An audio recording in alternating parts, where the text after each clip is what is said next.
រឿងម៉ោចលួចដើមចេ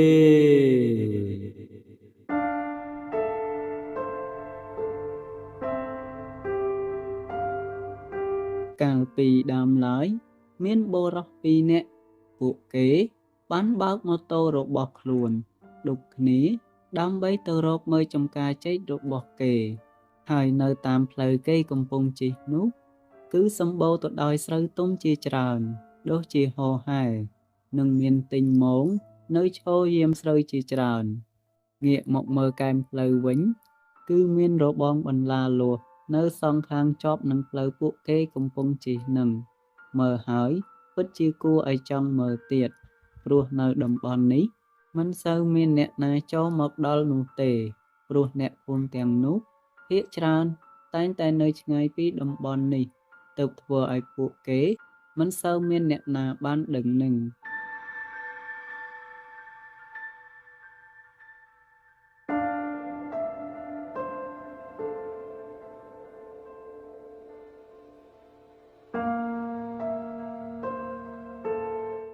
មើលទៅផ្លែចេកយើងទាំងនេះពិតជាល្អខ្លាំងណាស់យើងដាំនេះពិតជាមិនខុសនោះទេសង្ឃឹមថាទៅមុខយើងអាចនឹងបានផលច្រើនជាងនេះទៅចុះពិតមែនហើយប៉ុន្តែយើងដូចជាឆ្ងល់បន្តិចហេតុអ្វីបានជាផ្លែចេកយើងទាំងនេះមិនក៏មានទុំដំណើរគ្នាទៅវិញពិតមែនហើយចេកយើងធម្មតាទុំខុសៗគ្នាបន្តិចតែមើលទៅចេកនេះដូចជាចម្លែកដល់ហើយឬមួយក៏មានអ្នកមកលួចបាញ់ថ្នាំសម្លាប់សត្វល្អិតទេដឹងវាមិនដែរនោះទេអ្នកនៅម្ដុំនេះកម្រមកដល់ចំការយើងខ្លាំងណាស់តើមានអ្នកណាមកធ្វើអ្វីផ្ដេសផ្ដាសទៅរឿងនឹងយើងក៏ថាមិនត្រូវដែរជួនកាលមានអ្នកខ្លះក៏អាចច្រណែននឹងយើងក៏ថាបានព្រោះមើលទៅចេករបស់យើងផ្លែល្អយ៉ាងហ្នឹង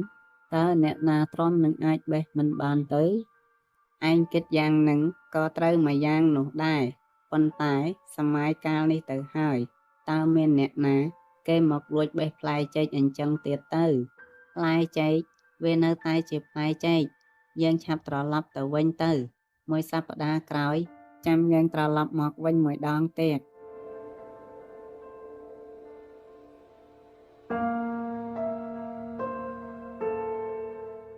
ហើយគេទាំងពីរនាក់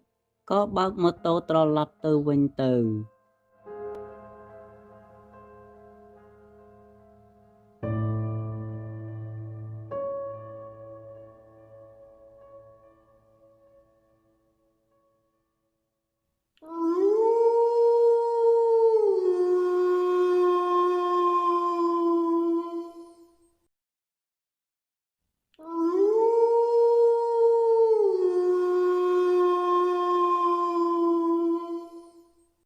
យប់ស្ងាត់ក៏ឈានចូលមកដល់មានខ្មោចស្រីម្នាក់បានដើរកាត់ស្រះទឹកមួយកន្លែងហើយបម្រុងចូលមកក្នុងភូមិដើម្បីស្វែងរករបស់ស៊ី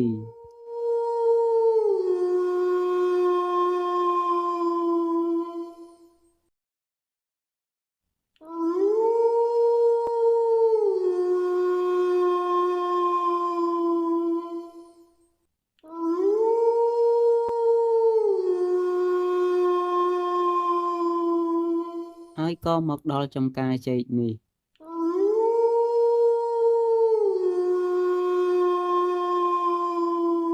មើលទៅផ្លែចេកទាំងនេះពិតជាតំណងដល់ហើយផ្លែវាធំល្អទៀតយើងកំពុងតែហេវផងឥឡូវដល់អស់ប៉ះឈើហើយយើងនឹងលួចយកទៅឲ្យអស់ហើយខ្មោចស្រីនេះក៏បានលួចទៅទាំងដើមនិងផ្លែចេកទាំងនេះយកទៅបាត់ទាំងអស់ទៅ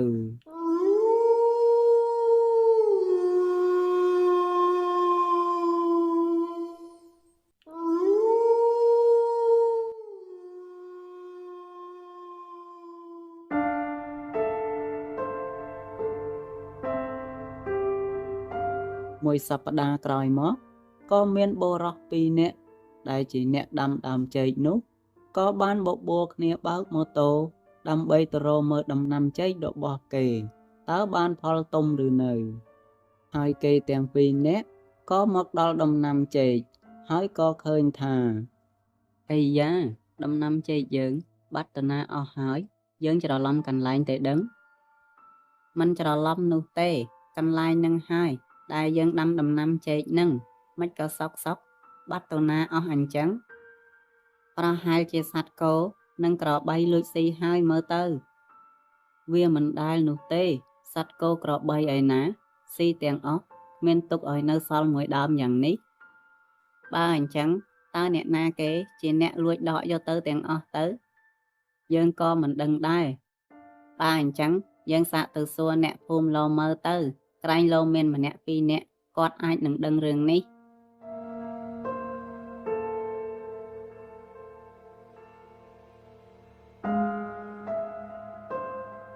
ហើយគេទាំងពីរនាក់ក៏ប្រញាប់បើកម៉ូតូ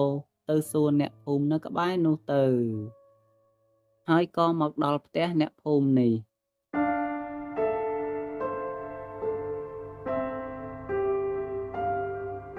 លោកពូតើនៅម្ដុំនេះមានអ្នកណាគេដាំដើមចេកដែរឬទេអូគឺគ្មានទេ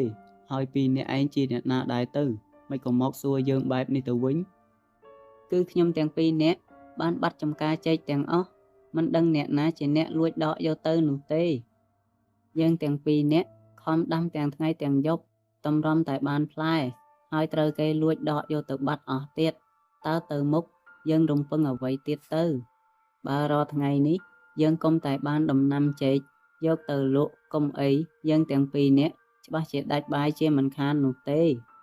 បើអញ្ចឹងយើងក៏មិនសូវច្បាស់នោះដែរយើងលួចប្រាប់ឯងបន្តិចទៅចុះបើនិយាយរឿងចោលលួចដំណាំចេកគឺវាគ្មាននោះទេព្រោះថាក្នុងភូមិនេះឥឡូវគឺគេសម្បូរអ្នកសាមគ្គីគ្នាខ្លាំងណាស់គេមិនដែលធ្វើទង្វើមិនអាចទៅរួចនោះទេតែបើនិយាយរឿងក្រៅពីមនុស្សអាចនឹងជឿបន្តិចព្រោះយើងមកនៅដំបងក៏បាត់ដូចជាពួកឯងនោះដែរឥឡូវយើងប្រាប់ឯងជាការពិតទៅចុះដំណាំចេករបស់ពួកឯងប្រហែលជាខ្មោចយកទៅបាត់អស់ហើយហាម៉េចទៅលោកពូខ្មោចយកទៅបាត់សម័យកាលនេះទៅហើយមានខ្មោចមកពីណាចេះលួចទៀតទៅលោកពូដូចជាកុហកក្មេងពេកហើយបើនិយាយរឿងខ្មោចឡងមនុស្សទៅអាចនឹងជឿបន្តិចពិតមែនហើយតើលោកពូកុហកយើងឬក៏និយាយមែនតែនទៅពិតមែនណាតើយើងកុហកឯងទាំងពីរនាក់បានប្រយោជន៍អ្វីទៅបើឯងមិនជឿយើងយប់នេះយើងនឹងនាំពួកឯងទៅកន្លែងមួយពួកឯងនឹងឃើញច្បាស់នឹងភ្នែកជាមិនខាននោះទេកន្លែងណាទៅអូក្រែងពួកឯងចង់ដឹងអ្នកណាលួចដំណាំចេកនោះហើយឥតមែនហើយយើងទាំងពីរនាក់ចង់ដឹងណាស់តើអ្នកណាគេជាអ្នកលួចដំណាំចេកយើងទៅ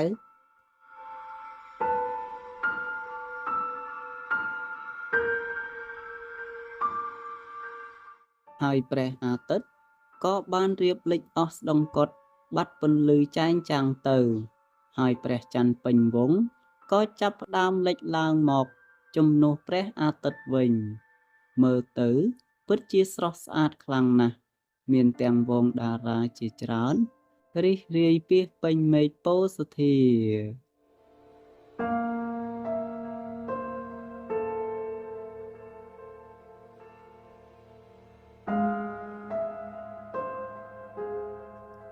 ហើយគេទាំង3នាក់ក៏មកដល់កន្លែងដំណាំចេកច្រើននេះ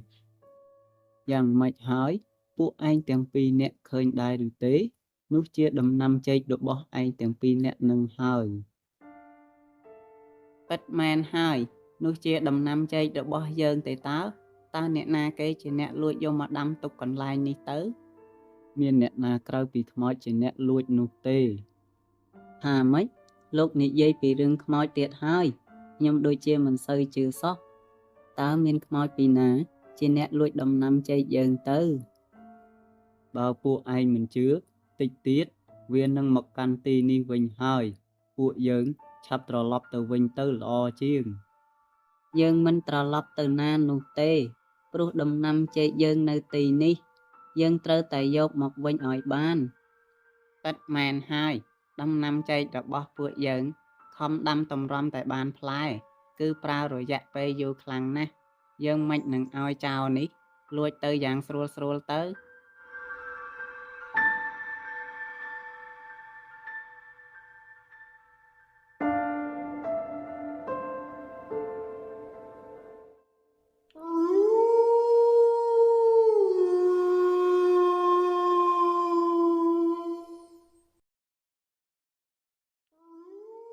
មួយសន្ទុះក្រោយមក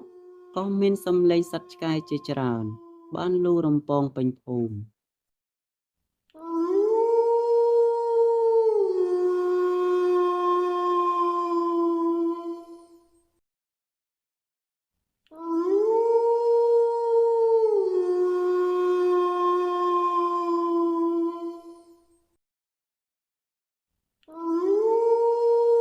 អាយ៉ាមិនក៏មានសំឡេងឆ្កែលូច្រើនយ៉ាងនេះពិតមែនហើយសំឡេងឆ្កែលូនេះពិតជាគួរឲ្យខ្លាចខ្លាំងណាស់ពួកយើងនៅទីនេះយូរគឺមិនបាននោះទេឆាប់ត្រឡប់ទៅវិញទាំងអស់គ្នាទៅ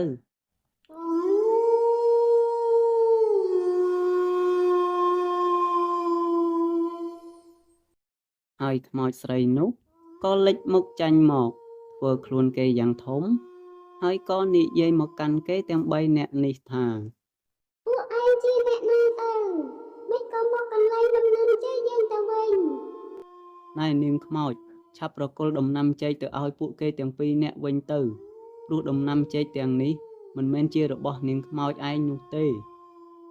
លោកឯងកុំទៅធ្វើចេះដឹងព្រោះដំណាំចេកនេះក៏មិនមែនជារបស់លោកឯងនោះដែរឆាប់ត្រឡប់ទៅវិញទាំងអស់គ្នាទៅ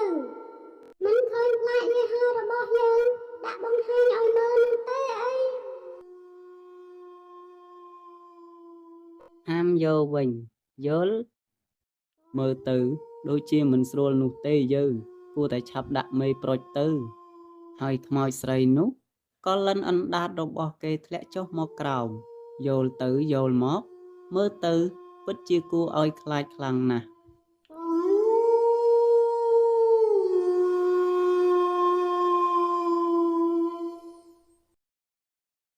ហើយគេទាំង3នាក់មិននៅចាំយូរក៏បានដាក់មេប្រូចយកព្រះអាយុរៀងខ្លួនអស់ទៅ